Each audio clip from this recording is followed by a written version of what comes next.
Hello, everybody. Welcome back to Citizen Bear. This is a podcast about my book, The Demonstrative Citizen, or really I shouldn't say about the book, but about the topics within the book, and we try to take them in and look at them in today's world.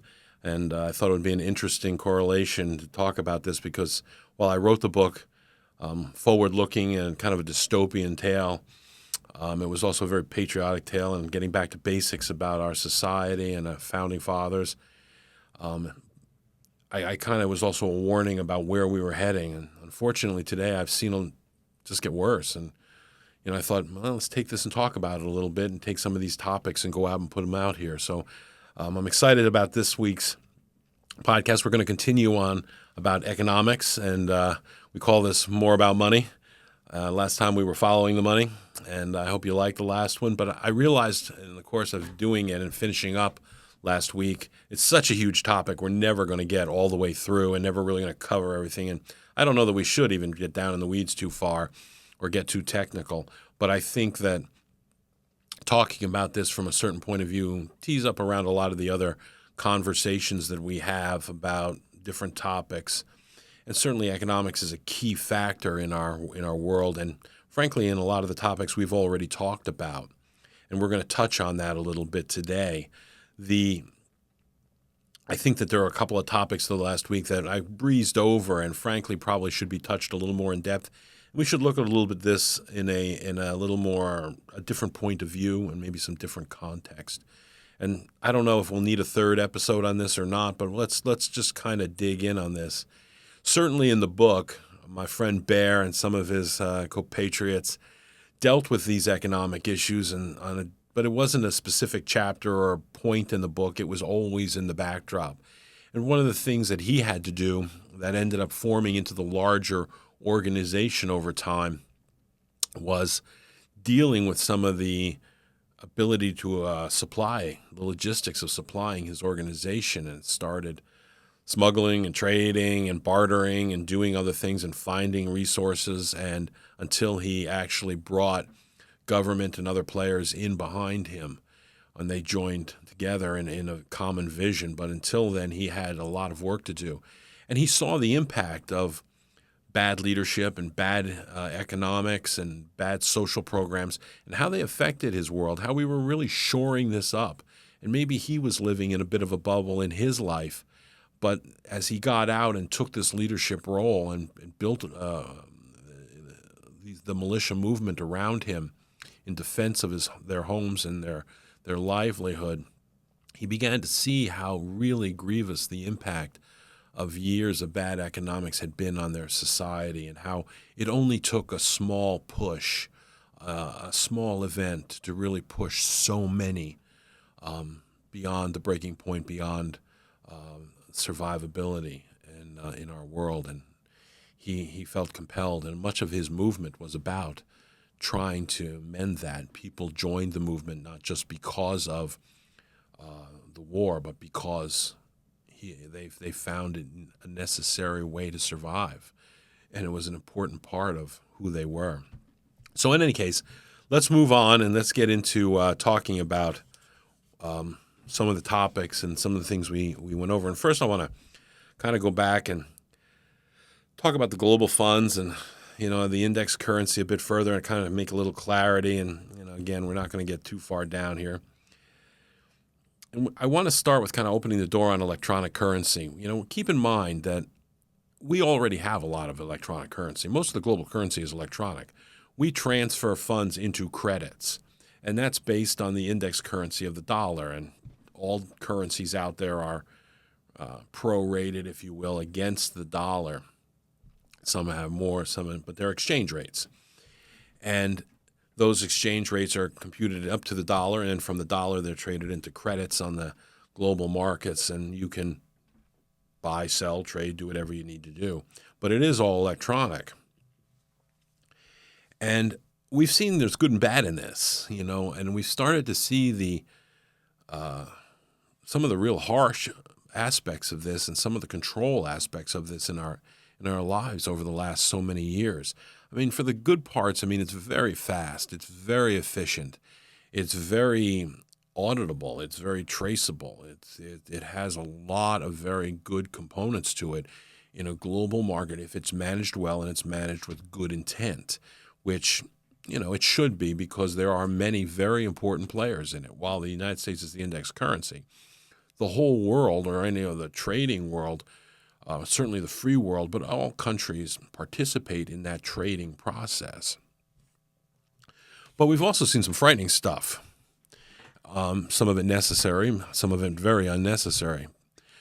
One of the things we saw was Russia being pulled in after they got involved with Ukraine in order to kind of restrict them and cut them off. The United States pulled them off SWIFT, which is the Society for Worldwide International Financial Telecommunications. Basically, it's the communication system for the banking industry and for exchanging money and going in and doing trade. If you want to do business in the world on a larger scale, you're using SWIFT to facilitate those trades and the moving of that money and stuff. That took Russia from the ability to be able to really interact in the financial marketplace. Should have been a crippling blow, and it was actually a very crippling blow to Russia, but there are always workarounds and there are always countries willing to kind of make a deal on the side. And that kept Russia kind of in the game and exporting oil and doing things, which is its main one of its main export items. Many people have referred to Russia jokingly as a gas station with an army, but I think that's a little, wrong. I mean, it does export other stuff, and it does have some other trade, but there's no question that oil and gas are its huge exports to the world. Another place we saw this that was really frightening was in Canada, of all places. My goodness. Our neighbor to the north, supposed to be one of the great free societies of the world, right? When, during COVID, truckers protested some of the harsh crackdowns of COVID from the government, and these were crackdowns that were done by fiat, executive order, if you will. And when they protested this, Justin Trudeau, the prime minister at that time, by fiat, closed the system to them. He seized their bank accounts, pulled their money, froze their bank accounts. In some cases, he just took their money. And he took the money of anyone who did business with him. If you gave them gas, if you did anything, he closed your bank accounts. You were out of business. You could no longer exist and function as a business. To call it draconian, to call it Orwellian is an understatement. But it was done. And frankly, he's no longer prime minister, but many people in the world saw him as a dictator, and justifiably so. But at the end of the day, he got away with it, and he hurt people with it, and he showed the world just how powerful this banking system is and how it can be used in the wrong way by people who have ill intent or are stuck on power. And this is something that is, if they have an authoritarian mindset in any time or place, even if you believe it's justified, and it never is, then you can just see the consequences that can be brought with this and the control. So when we start talking about, electronic currency within our country and the elimination of cash and physical cash, we start to talk about how, you're not going to be able to have off the system kind of transfers because there's going to be no physical cash.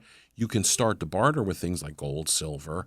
You can start to barter with food and other things, and it probably would create a bartering system. This is a real problem in the world, and it really is very limiting to the ability of the people to conduct business. It is while it's meant to uplift the free market, make no question, it is a complete authoritarian regime over the free market in many ways. And so in keeping with that kind of power, we have to look at checks and balances and the character of the people and the safeguards against being able to use it that way. And I don't know that we've done that. And certainly the people who are in authority in our government have certainly granted themselves the absolute power to use this any way they want. And that is a frightening, frightening thing. And again, we saw that in Canada. One thing that we also have to recognize, kind of laying a foundation here, is that the United States is very much, despite some of our issues and our problems and some of the things we're talking about over the last couple episodes, is still a financial and military juggernaut in the world, especially with our partners in Western civilization, Europe and Australia and others like that. We are a very, very powerful force. I mean, a real juggernaut. And we have a tremendous amount of depth and scope in our reach and in our resolve and in the influence of the finances. And this system is built around this, our economy and our greenback, if you will. And so it really is a powerhouse. We got to keep in mind that if you look at this as kind of a Jenga tower, the U.S. dollar is the U.S. economy, the U.S. system, the post-World War II system that it's built around. And again, there are a lot of very important players and principles in that system, not just the U.S. But at the end of the day, the U.S. is not a Jenga stick, not even a big stick within this Jenga pile. It is the Jenga pile. And that brings a lot of people some concern, and it also it's made for a very good system, but it also, in a world that is expanding, it has very much affected us, and it's very much made other people concerned because they saw what happened to Russia. And certainly we as a civilization, a free society, should be concerned after we saw what Justin Trudeau did. In some ways, this was in many ways, head on, all of this brought around the evolution of BRICS, which Russia really was one of the key people. And you're looking at Brazil, Russia, India, China, and I think it's South Africa, to form this alternative currency to the U.S. dollar and a new indexing system and a new way to trade out of the U.S. system. It sounds like a nice idea, but the truth of the matter is it has no juice. It has no real depth. It has no momentum. Every economy on there, I mean, Russia's economy is not much bigger than Canada's. It's not a real force to be reckoned with. China has a lot of credits out there. It's done well, but it's all based on Western spending and buying goods that they've manufactured allegedly for less money, which is losing momentum too. And Western civilization is starting to pull back on China. If we ever cut China off, China's done. That's it. So, I mean, it doesn't have that depth of a robust economy that the United States has. It doesn't have that reach that the U.S. economy has. Many of the other countries are even worse. And going beyond that, it's just an alternative system that could take far more to implement, overcoming and knocking the current post-World War II system, like the United States and the indexing of the U.S. dollar is as a global currency is going to take a lot more than just going out there and getting a group of countries together and saying, here we are. In many ways, what BRICS really is just a government-sponsored form of crypto, in my opinion. It's just, it's out there. You can use it. It's a way to transfer money or polish money around, but wash money, but it's never going to unseat the dollar under the normal circumstances and the way we do business. It's dangerous. It can disrupt the global markets. It can disrupt the world order as we know it, but never going to really do that. And it may bring more pain onto the people who have invested it in the end than anything else. On the topic of crypto, I want to touch back on that later, but just a little bit. But let's get on with some other things. Let's turn back to trade and deficits. Just to recap, last time I talked about how, trade and deficits are, a trade deficit is offset by a budget deficit. That's kind of economics 101. Now, I know the U.S. economy is a little more complicated than that, and there's a lot of other factors in it. And how when we took the U.S. dollar in the early 70s off the gold standard, it enabled the United States to print money without being tied to a standard like gold. In other words, if you have $1 billion in gold, you can only put $1 billion in dollars out there, right? So we don't have that anymore. We have the ability to just print money against our own full faith and credit, if you will. And you are the full faith and credit. Don't underestimate that. The government doesn't go out and The government doesn't guarantee anything that you're not guaranteeing. You're the guarantor, not the government. In the end, that's true, because the government uses its taxation ability to tax you, your assets, your income, and everything to raise money to pay its debts and to pay its bills. And that is you, but you're the one paying it. You're the one generating the gross national product. You're the one paying the taxes. Your assets are being taxed on that, and you're the ones. Your assets are even insuring that. So it is based on you and your income and your livelihood that the full faith of credit of the United States of America is guaranteed on all of this spending. And that's okay, but not if it gets out of control.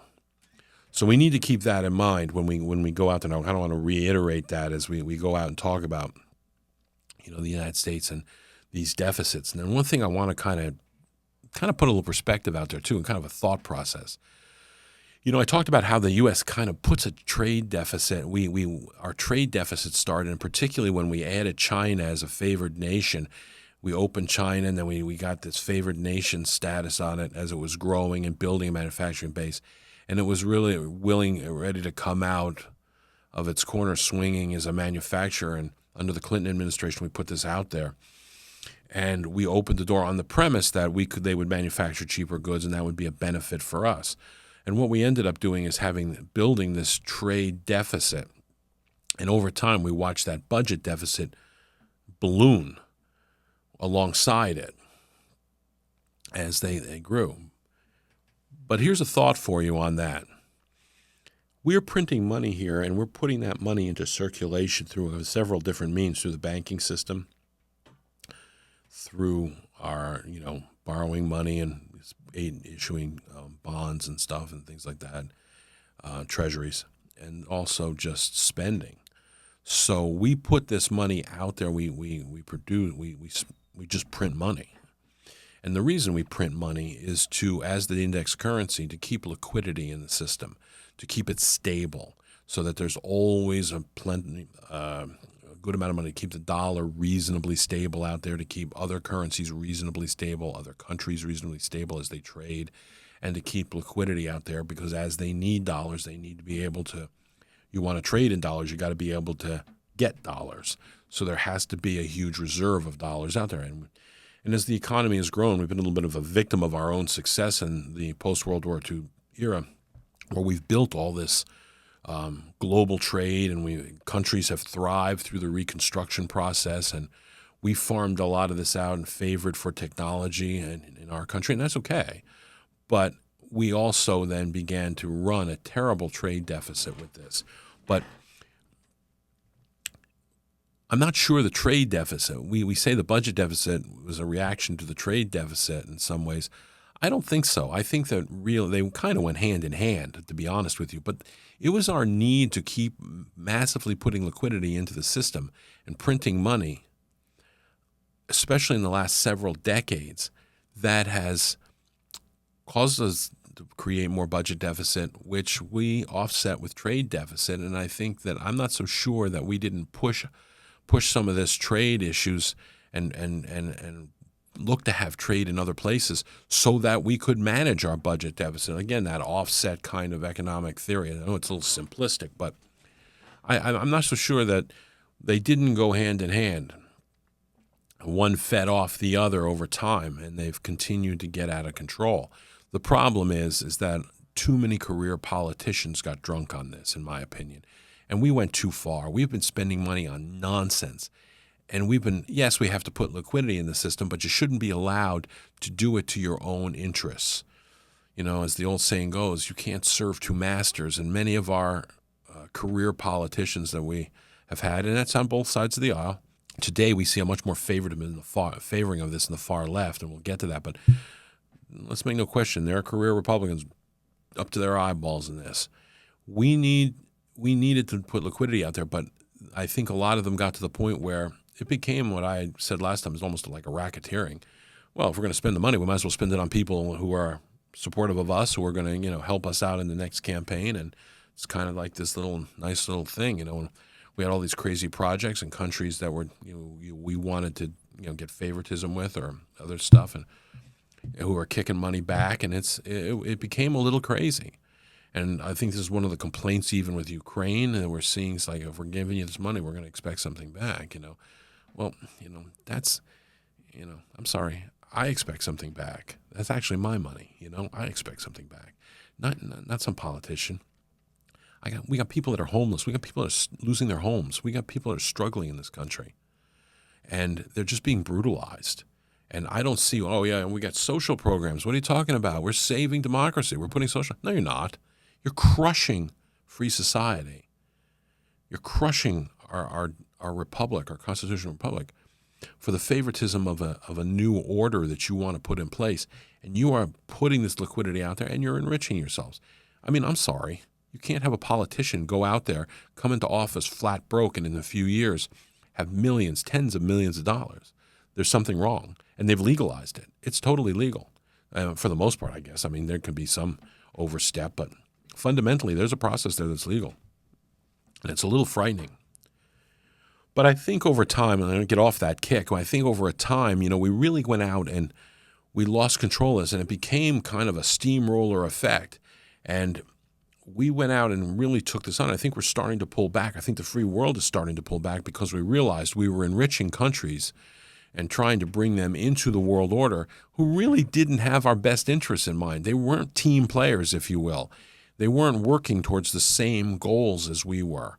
It's kind of that, I use the analogy as the big bad wolf, like, look, I'm sorry, At some point, you can be, no matter how nice he is to you and no matter how much he wants to play a ball with you, eventually the big bad wolf wants to eat you, okay? If you're one of the little pigs fiddling, eventually he wants to eat you. He's just waiting for his time. He has totally different interests than you do. And we've seen that on the world stage. And it's where we've come to now, and we've allowed ourselves to be weakened. But I'm not sure it's an allowed kind of thing. I think they've been very actively working towards a goal and allowing us to a goal that we didn't vote on, we didn't believe in, we didn't ask about, we weren't even told about. They've been working towards an objective for a world order that doesn't serve us at all. It serves them, and it serves kind of their purpose in the world. And after raping the United States Treasury for years and decades and getting their share of the profits, a giant bank robbery, they're going to cover it up by just blending it right into the world and covering the whole thing up, and you don't have any rights. That's a great idea, but it doesn't sound very nice for me, I think that moving on, and again, I don't want to dwell on that because it's not the point of our conversation today. We kind of touched on that a little bit last time. What's happened is we've gained up with this globalist view. And I have to say, as I ended last week, I kind of put this last thing on there that I have little doubt that the world will evolve and that the post-World War II order is going to evolve. It already is evolving. We have this global view on our society and on the world. And it is becoming much more global, and there are many other players involved. And I have no doubt that the U.S. dollar will probably work with other currencies, and other banks will join in. And, we've already started that process. But there's kind of a diversion there, a divide, not just a diversion, a divide, where we started down this globalist view. It's one thing to have a global system for trade, and it's another to eliminate national boundaries. It's another to eliminate currencies, to eliminate all of these things, and just one world, one oversight government, one World Bank managing this, and really reallocating how we live, how we work, how everything flows. And over time, in a couple of these other episodes, I've talked about this as kind of something where I think there were a series of competing ideas on this, and over time, they've really become one idea, and they've merged into this, everybody refers to now as this New World Order. And it is something where it is, in my view, it is something of authoritarian. It is an authoritarian thing because they need to control it, and they want all of this under one umbrella in a global view. And it will be something of a China model, not really communism, a hybrid between communism and fascism, an oligarchy maybe that has global reach and will just everyone will interact and trade and work as one giant global entity. I don't believe it can work because I don't care what you say, whether it's national or global. Authoritarianism by any name, whether it's communism or fascism or all these other things, eventually collapses and eventually needs greater and greater input of capital. They collapse under the weight of their own system, and they need more and more capital. And the only place to get more capital in a system like that, where you've already encompassed all of the currencies and all of the back and forth into one order, is from you. And that's exactly what they're planning on doing. They want to take your cash. They want to take your ability to live. They're going to handle how you live. You just get to live there, except if they don't like you. You see, if you don't conform, they take your house. You can't spend any money. You don't have any money. You can't interact with anyone. And there's nowhere in the world to run. Nowhere. Nowhere in the world to run. You can't hide from this. You are assimilated. You don't need armies anymore. Well, you do, but you're not going to need massive armies if you have one world control like that because, hey, we can just kill you economically. We can kill you socially. You know, these people tell you, oh, we're going to change the way you live. You're going to have a rental apartment, and that sounds like Moscow under the Soviet Union. And you're going to live there, and you're going to be really happy. Yeah, unless we throw you out in the snow, yeah, that's great. Unless you don't conform to the way we do things. And I suspect over time, conformity is going to get harder and harder and harder, and it is also going to become more and more out of control, where those who are in power are going to continue to corrupt. And as the old saying says, absolute power corrupts absolutely. And I suspect that's probably the trajectory of all this. Maybe that's not the intention, but it will be the outcome, and there will be no way out of it. And putting it on a global stage, communism works if it was global. No, it won't. No, it won't. It'll fail just as fast and crash twice as hard. That's all it's going to do. What we need, and what I think we're starting to see in our society, is a change in that. And I think we're starting to see through the MAGA movement and other things. And it's not that I'm saying you have to follow that or be happy on everything, but we're starting to see a change. This concept of the New World Order, bankrupting America, crushing the constitutional republics around the world, changing everybody into this global society, has been the thrust, and it has been the thrust of the far left controlling the Democratic Party leadership, who are being controlled by other people around the world. But and there were Republicans in on it too, so I'm not just picking on anybody. There were others in on it too. But right now, that seems the Democrats are holding on to that stick ruthlessly. And there is a new movement within the Republican Party which is pushing out the old Republican mindset, and you're seeing this new Republican mindset that is giving an alternative to this and saying, look, we can do things different. We don't have to do this, and that this is going to be awful. What we need to do is keep some of our national thing, keep the system we have, and build on it, expand on it, make it a little more fair, make it a little more economical, and everybody can kind of ease back into something for everybody, not this competitive problem that we're having now and looking for control. That's probably going to be a problem for countries like China and Russia still, but I think over time they're going to be forced to play ball. This system, if there's any benefit in all of this, is that all of the trade, all of the economic control, is that it becomes very hard for countries, whether you're China, Russia, even the United States, it becomes more and more difficult to wage war. The United States has the ability, particularly with its allies, to do that. But for other countries, standing alone, it really becomes very, very difficult to wage war because you depend on a global community anymore. You are part of this global community. And your war effort will run out of gas. And right now, I think Russia has found that and is trying to restructure and rebuild. And it's building an economy that is on a war footing. That's a little frightening because that's what their entire focus will become as they begin to create this, war-footing economy. Because that's what you do, and frankly, it's a black hole because you're throwing money into expenditures that you don't get a lot back on. When once you use a bullet, it's gone, right? We don't get a lot of benefit except gaining ground, and eventually that's either going to be a win or a loss, and it's been nothing but a loss for Russia at this point. And that goes back to something we talked about a couple of episodes ago. Why continue this? Because they want to upset the world order, because they want a new world order in their image. And they want to be a player. They want a seat at the table, and they want to control this. They want the world order and this global order in their image. And I don't think they feel that they're getting enough out of it. And there's a real problem with rolling out this concept of moving beyond the post-World War II order that's been so successful in our world. But I think we are beginning to see something emerge of a new system and a new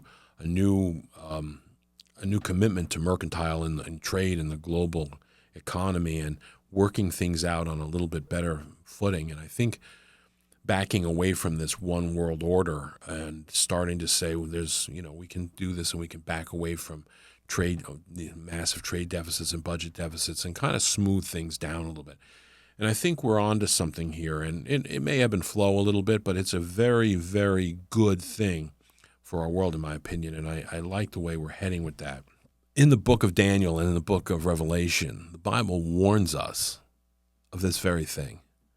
My goodness, we had people in the Bible, we had prophets, and we had foretelling of a global order, of a one world. It doesn't predict a new world order. It doesn't use that language, but it talks of a global control, a global government, and how it is driven by Satan and the Antichrist. Be careful. That's very profound as we watch it happening before our eyes. And we've watched the fallout of it in our own country, and we talked about that last time. We talk about benefits, we talk about giving things back, but the truth of the matter is it's brought nothing but misery. And if you look at states that are all in on this new kind of system and a socialist, communist, hybrid system like California, and now New York City's going that way. Oh, God. I mean, to call some part, the destruction of California is just shocking, just shocking. The destruction of New York City and New York State is falling along behind it. I mean, what are we doing here? You get a state with this kind of leadership and it gets in trouble, and you want to do this for the rest of the country? I think no thanks. And I think more and more people, including business leaders, are looking at this going, I think I'm going to get out of California and go to Florida where they're positive business and, I can survive. I'm not going to be taxed to death to cover all this. Yeah, of course they are. And that's why the world order, this new world order, has to fail in this new system of government. I think that we've covered a couple of the things here. I think what I want to touch back into is the crypto idea. One of the things that's happened, as a result of the success of the U.S. indexing currency, SWIFT, all this other stuff and money out there, we've really tightened this system up. It's really quite buttoned up. And so it's very auditable, it's very traceable, it's very followable. The line between banks and government has gotten it really is almost non-existent anymore.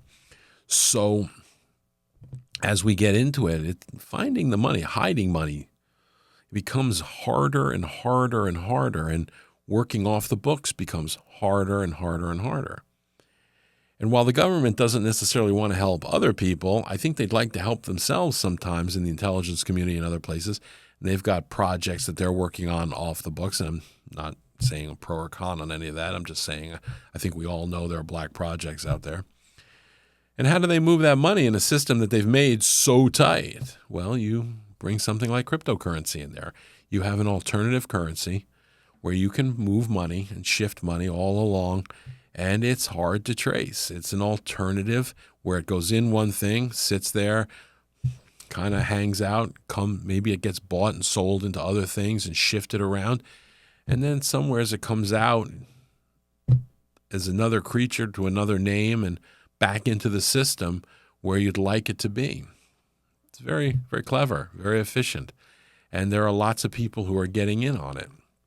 And I don't blame people, because guys like me, or, other people watching, or, you got a few bucks, it seems really nice. And I don't blame people for investing, because you're riding that wave. You're riding this wave up. As people put more money in, your valuation goes up. So, it's kind of a quick pyramiding thing, if you will. It's not a pyramid, but it's kind of that idea where you can ride it straight up without, doing anything. But you got to keep in mind, crypto, we should always be on a little bit of mind with buyer beware. Crypto doesn't make anything. It doesn't sell anything. It doesn't have a lot of even the cryptos that have land and gold supporting them now, as so there's a fallback on assets, really doesn't have any substance. It is an alternative kind of world for money, and a very clever one. And there are different variants, and we can read on them all. And I'm not being pro or con on crypto. It's, it's cool, right? It's kind of a cool creature out there. I'm just saying that if you're investing on it, you should beware. You should know what you're getting into. And yes, if you get in this and you've got big users, governments, cartels, the good, the bad, the ugly, big principals who want to move money quickly through alternative means, sure, legit, illegit, whatever, you can ride that wave up, and that's cool. But beware, if they pull out, you'll ride the wave down. So I think there's a desire to keep some stability in those things now. They're looking at that problem, but I think that you should be smart about the fact that it is what it is, and you have no control over crypto. You strictly, you don't. If you think you do, you're crazy. If you think you're going to read it, you're nuts, because people like you and I don't have the inside track on that at all. We don't know whether they're going to shift money or move money, or how consistently or how stable they're going to keep it. To some degree, it's tied a little bit to gold. To some degree, it's tied to the valuation of the dollar. But that's not a guarantee on anything. It's kind of, you're investing in cyberspace, and you should keep that in mind. But like I said, if you follow the bouncing ball and get in on the wave, you can ride that wave and ride it. If you ride it well, it can be very, very rewarding. So something to think about. But crypto, for what I'm talking about here, has become this alternative for people. And I think that when we talk about trade, it's a way that's gotten off the books, and it is. It's an off-the-books way to kind of deal with money that we want to move outside the system. And, kind of a relief valve, if you will, for this. And that's why the reason I say that's kind of what BRICS is really more about than it is really kind of an alternative index currency. But, it's out there. I think that when we start getting out into more of this, and I want to get back onto, the issuing of money and stuff, and we're kind of floating this out there. One thing to keep in mind that as we talked about last week, as we print money, we begin to see inflation, and this is an inflationary fact. There are other things that can contribute to inflation. Our economy, our world is built on oil and fossil fuels. And, if you start messing with that money, which we did in the last administration, you're going to create further inflation in the economy, and you're going to make cost of living harder and harder and harder. And I think we're in a period now where it's going to take Main Street probably another 5-10 years to even catch up with what was done during the Biden administration in inflationary goals. I hate to look to the nefarious, but I think that combination of pouring money into the society and the manipulation of how that money was spent, and then inflationary tactics. I really believe in some of these authoritarian measures that we saw during COVID were all designed to push the United States over the edge. And it failed. Thank God it failed. But it was all designed to do that. And we're not totally out of the woods yet, because we are still dealing with some of that inflation. Even though inflation has come down, the rise in prices, if you notice, your food bill hasn't come down. So the rise in those prices and the exchanges. So your check is at, If you're getting 3% and inflation's at 2%, yeah, you're getting 1% ahead. But you were almost, 9, 10, 12% behind at some, depending on how people wanted to calculate it. And you ran like that for some time. Okay. So it's going to, if you're making 1% over inflation in your salary increase, it's going to take you 9 years to catch up to what happened. That's just a hard reality. And I think that's just another way that they pulled cash out of our society and pulled cash out of your pocket to move their agenda towards this world order. And I think you're seeing this, and they're double downing on this. They want everyone involved. And the United States is the big fish. We're the target. So we need to be prepared for the fact that these people are still out there and they still believe in this agenda. And we have to make sure that we are looking at how these systems are being put in place and where we're going with this, and surrendering our free society and surrendering our rights in order to have, this alleged utopian society that the Bible warned us against is something that really we need to take a solid look at and be very careful for. I've seen a lot of things with this, and I kind of wrap this up into a little bit of a conclusion here. I've seen in my life, and there are younger people watching who haven't seen this, but the change in our society over the last 40 years is breathtaking. The harm that has been done to people in such a great country, and it's such an amazing system that has lifted the world out of poverty and despair and rebuilt the world and offered opportunity to so many people. To see it being so degraded through inflation, through spending, and under the auspices of liquidating the marketplace, I think it is just, I don't know that we were totally liquidating the marketplace as much as we were just enriching people unnecessarily. And I think we saw it with the banking crisis, and we've seen it with other things. And it went too far, and it's gone way too far. And the margin that people are now getting back on social programs for what people are putting in is just not there. People are struggling, and it is really shocking in a society that is $37 trillion in debt. And by the way, when we issue these bonds, by the way, we print money, and sometimes we buy these treasury bonds back, right? And I kind of had dawned on me one day, like, I don't know the answer, so, maybe somebody does. If we buy these bonds back and we're still servicing that debt, where does that interest go? Where does that money go? Who gets that? Are they putting it back in the treasury? They're using it on a black project? They put it into the Fed? I mean, I don't know. Is Congress monitoring that? I don't think so. But, it's an interesting question, isn't it? Because if we're issuing bonds and then we get those bonds out there and then we buy them back by printing money, and then we're not really $37 trillion in debt. We're in debt to where we might be like $20 trillion in debt. We're buying some of this back, so we owe it to ourselves. But if we're servicing that debt still, where the hell is that interest going? Who gets that? I'd like to know the answer to that, how that works. I really don't know the answer. It's something I really need to research. Maybe I'll find out. But what has been done in the degradation of our society, and I see that being reversed right now, and we're trying to reverse this through a lot of means. And I want to just touch one thing quickly here.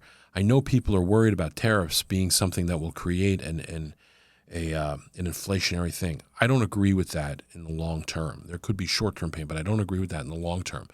We are benefiting and getting this, but what the real benefit of tariffs is not the money coming in. While that's nice, it's not the money coming in. It is the long-term building. It is the incentivizing of bringing business back into the United States of all kinds and enriching our society and making our society robust again, so that we can strongly be the index currency and continue this process and move forward with a system that is equitable for all the players and all people out there. And we can do that and rebuild this and eliminate some of the trade deficit, eliminate the budget deficit, and start bringing this back into line. That is a smart play.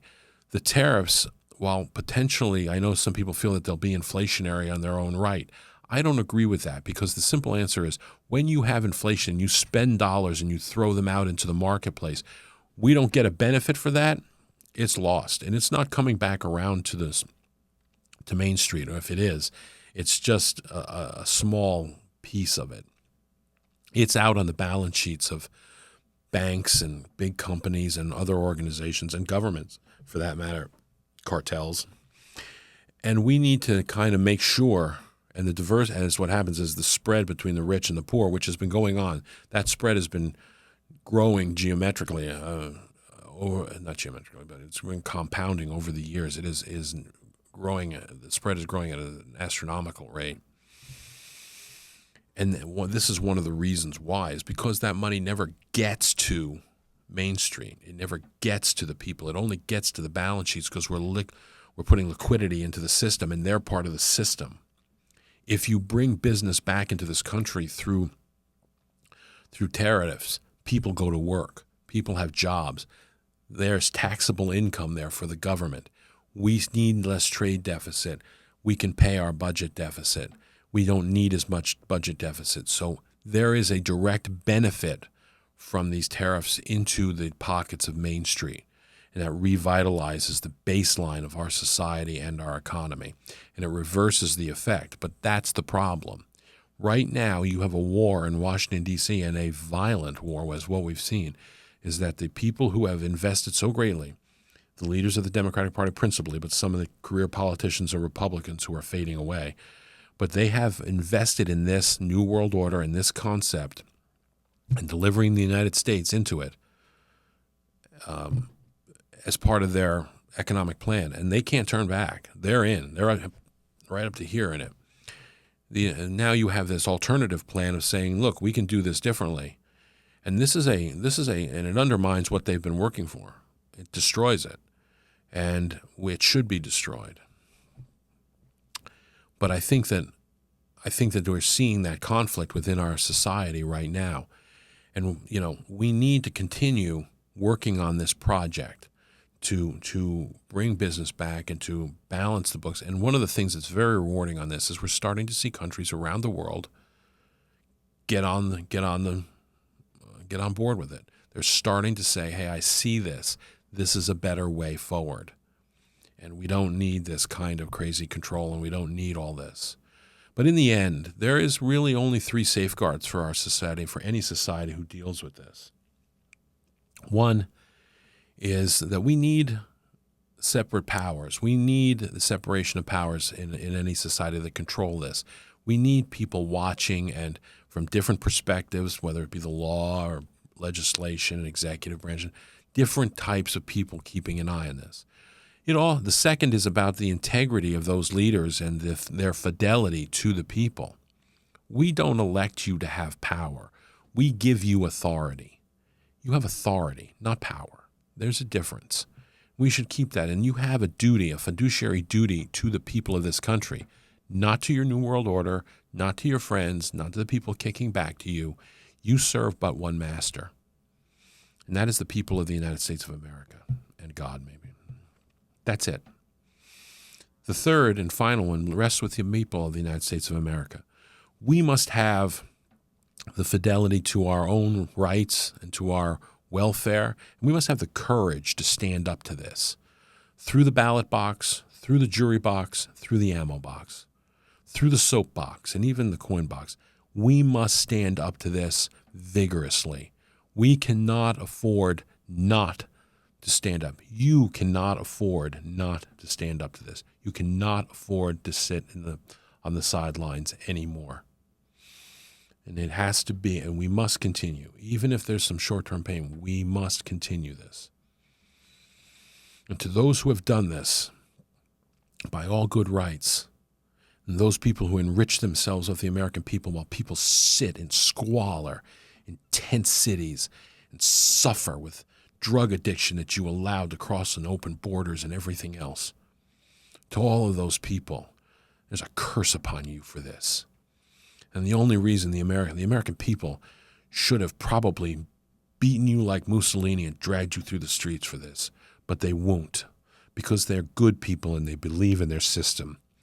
and their virtue is strong, and they know that their system will overcome this, and they know that they have a right to overcome this. And they're in the process of doing it. But they also know that the punishment that awaits you is far greater than anything that the people of the United States could do to you. And I have no doubt that that keeps them there, at least for now. But there is no excuse for what has happened here. This has been uncalled for and unprecedented in the history of the world. And it is evil. By any other name, it is evil. It is founded in power, greed, and vanity. And it has no place in free society. None at all. So amen. That we will prevail. I'll see you next time, and we'll talk about something a little more fun. And we'll get out there and start talking about some other things, and maybe we'll just do a quick follow-up, but the rest of this is pretty straight. We're going to get on to a new topic. So I'll see you next time.